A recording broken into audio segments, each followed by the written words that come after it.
You've ever like watched the Real Tune interview? Have you ever seen one? Nah, unfortunately I ain't got to, but I know it be booming. You know what I'm saying? I'm a nobody. I'm a nobody in the street. Nobody ain't seen my shit. My shit, boy, say. Nah, that's not true. That's not true. I just ain't seen it. I'm one of the ones that's late. That part. So do you be into the media? Do you be keeping up with like all the news that's going on? Shit, on the news I be keeping up with like the news that be in the streets, like a lot of the gossip, who beef and who and stuff like that. I really don't, but my partner C-Fat, shout out C-Fat over there at Stegmo, he was talking to me about 2 weeks ago, and he was like, he was telling me like, shit, bro, so much shit going on in the city, and there's so many young niggas in here. He was like, a lot of shit doesn't change, and he was like, shit, you want to still be in it? He was like, you gotta do some research and see what's going on, you know what I'm saying? Because I know you like to fuck with everybody, but you might be fucking with him, who beefing with him, and you don't know it, and y'all, you know, shit like that. So I looked at it, you know what I'm saying? So the last couple of weeks, I have been in tune looking at some of the updated shit, you know what I'm saying, as far as going on with the people. But as far as it being on, nah, I don't be on social media like that. We get started. Let the people know who we got in front of the camera. Hey, you already know who it is. Your boy, Mr. Lucci, a.k.a. Lou Diamond. You know what I'm saying? Northside race, you know. We out here. Dallas shit. For sure. So, most people should know you.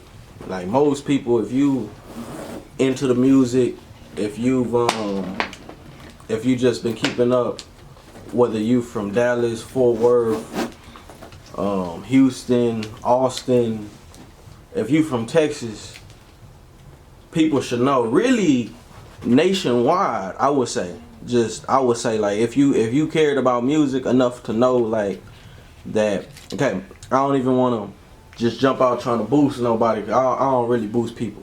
You know what I'm saying? Like, but I'm thinking. I went to Colorado, right? Yeah. I went to Colorado, and when I went to Colorado, I heard somebody playing Mo3. Yeah. They were playing the Mo3 song. It was right when he passed, like the next day. I was already scheduled to be there, so I went to Colorado. So boom. No, it was like, yeah, it was on my birthday. He passed on my birthday. Yeah. And so it was November 11th. I went to Colorado, went Union Station, and you see a black dude. There's a lot of white people, but you see a black dude, he walking around just bumping some 3. And so I'm like, damn. And it was an odd song for them to be bumping. Like, it ain't just one of his commercial hits. Yeah. And so I feel like if people know Mo3, like, you have to almost, in a sense, know who you are. Yeah. And I say that because not to even just jump off here, but what's the song? Hold Your Tongue. Was that your song? It was a remake. It was a song that's on my album. Hold your tongue, cause you might say something I might not like. And if you do, then you just might lose your life tonight. My big brother told me never let a nigga fuck me, and if I don't, he'll never let a nigga touch me. He remade it. It was a song on my album about 2001. Hold your tongue, cause you might say something I might not like. And if you do, then you just might lose your life tonight. My big brother told me never let a nigga fuck me. And if I don't, he'll never let a nigga touch me. 2001? Yeah. So like, okay, boom, like, can we start from there? Me, Pookie, and Chifa. That part. Can we start from there? Like, how was that time? Shit, it was normal. I mean, I was a kid. I was 17, you know, so I was just having fun. But, you know, we was making music. I was still in high school. Yeah. You know what I'm saying? We was making music. Partners was throwing parties, you know what I'm saying? Like little house parties? They were doing club parties. Like my partner Warren, them, they had Platinum. It was a group they had called Platinum back then. So they was doing, they'd rent out buildings, hotels, you know, whatever. Right. That's when the Red Roof Inn and all that type of shit used to be jumping, you know what I'm saying? Right. But nah, that's me and Pookie was with Kevin A. And shit, you know. We did what we did. Had the business, went the way it went. And then we separated and went our separate way from him. And that's when we started dropping all the other projects on the Crowder Ball. And Stoney Crook music, so. Okay. Now, Stoney Crook, that's like what is Stoney Crook music? Stoney Crook a record label.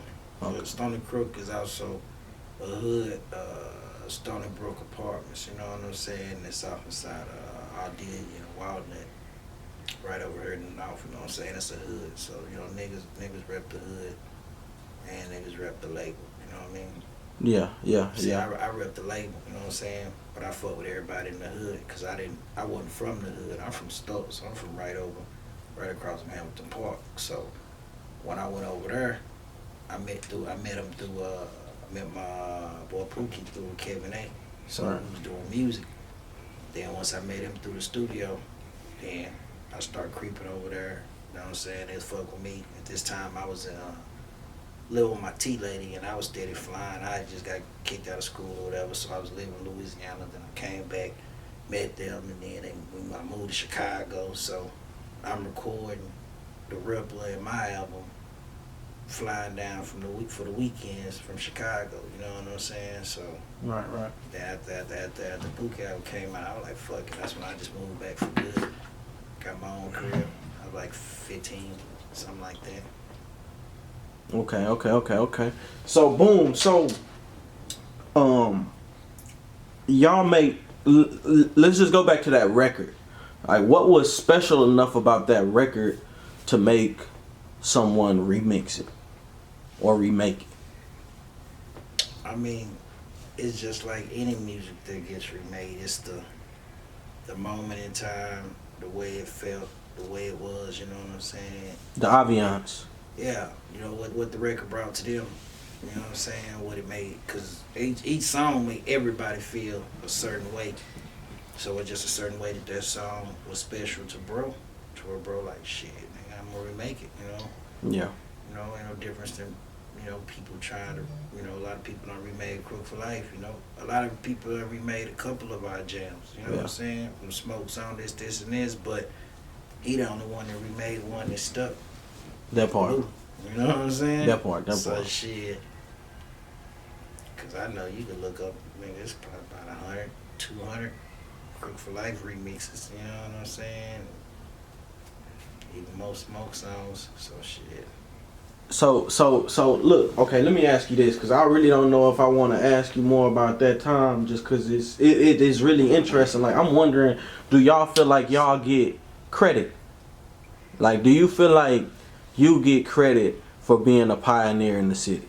Because this is not just, not to cut you off real quick, but this is 2001. This is the same time that they had the whole, I guess you would say, the Swisher House movement was, or this was before then. Like, this is before that time. But this is before like 04. No, this was the more at this time when we was at, it was more the Cash Money movement. That part. Yeah. That part. And here y'all are in North Dallas with y'all's own kind of movement going on. Yeah. I feel like when we look at it, just me being on the outside looking in, like, people would credit that time period to like the big tucks and whatnot. You know what I'm saying? We don't really hear about the North. Why do you think that is? I mean, shit. This was before then. It was before. Honestly,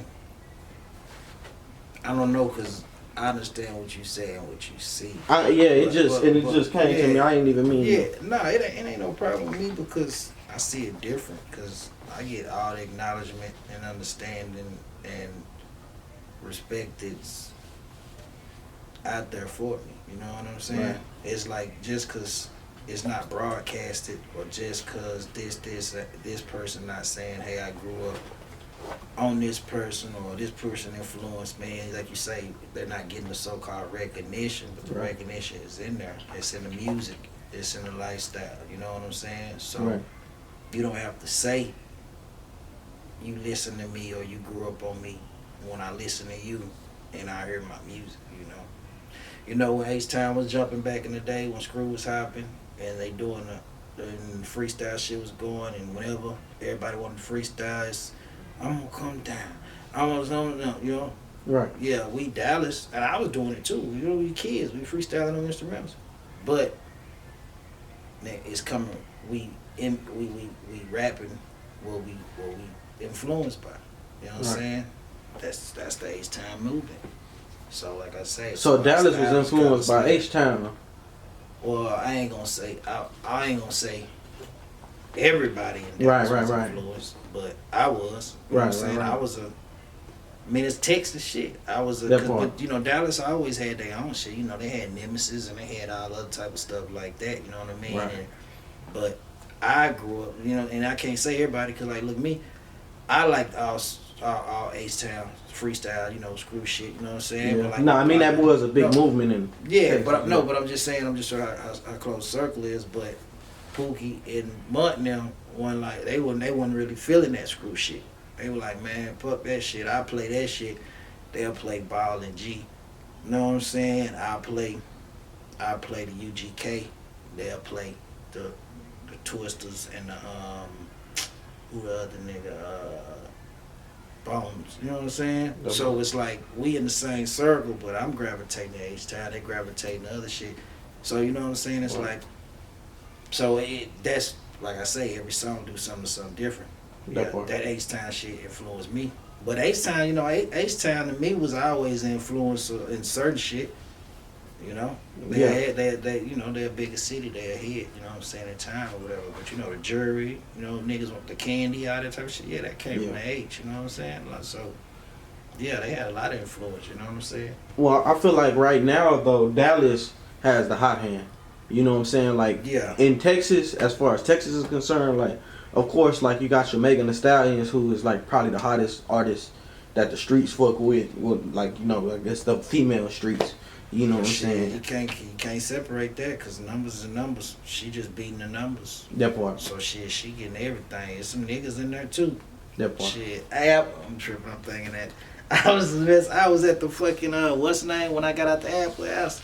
When I'm at the halfway house, I'm riding the train and shit, nigga. I'm downtown, and I turn around and I'm coming out 7-Eleven and I hear a motherfucking down there beating Megan. You know what I'm saying? One of them old songs where she talking about sucking dick, popping pussy, all type of shit. I'm like, man, this gotta be a old hood bitch. You know what I'm saying? And I turn around and look, man. I turn around, it's a nigga, dog, and he's staring dead at me, dancing, doing that shit, jamming Megan. Hitting that on. This whole ass shit. So she got niggas too. I seen it. I'm a witness. Yeah.